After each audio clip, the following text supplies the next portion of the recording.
بچه‌ها چطورید؟ خوش اومدید به کانال رکسانا پلیس. این اولین ویدیویی که دارم آپلود میکنم. خیلی ذوقشو دارم. امیدوارم شما بهتر کنید این پستو، چه از لحاظ کامنتی، لایکی، ویوی، همه چی.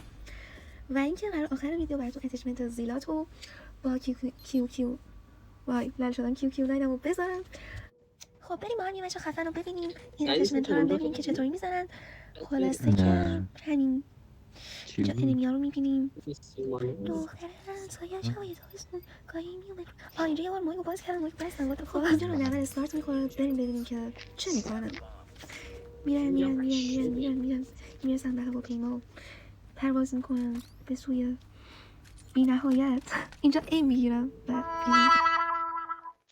شینگلی نانای این نانای شینگلی خوشحالی قبلش یه شات زیبا. چه میکنه این بازیکن اصلا اوف بازم. خب پایان راند اول. میریم برای راند دوم.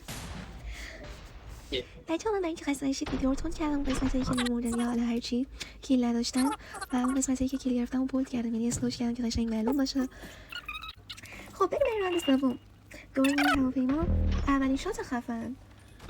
بابا بلازم دیگه اصلا نمیدونم چی بگم بابت این همه شات خفن. فکر کردی بردی؟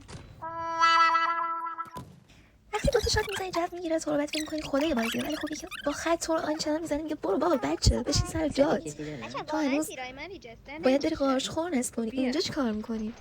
ولی خب نمیدونه که من با کیو نایدم میزنم. خوشحال و شاد و خندانم. خب دوباره اینجا ادامه میدیم، تو مپ ول میچرخیم، قرضگاه ایمن میگیریم میمیریم. خب میریم برای راند پنجم.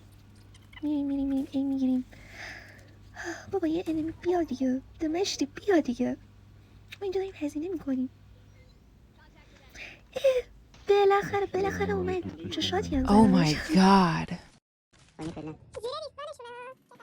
خب بچه‌ها آخرین بچه و خب همونطور که بهتون اول ویدیو قول داده بودم اتچمنت های کیو9 رو با زیناتو براتون آخر ویدیو گذاشتم.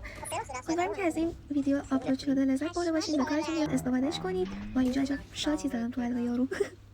اینم از اتچمنت ها دیگه. خب تا یه ویدیو دیگه، خدا نگهدارتون. بای بای. ما رفتیم.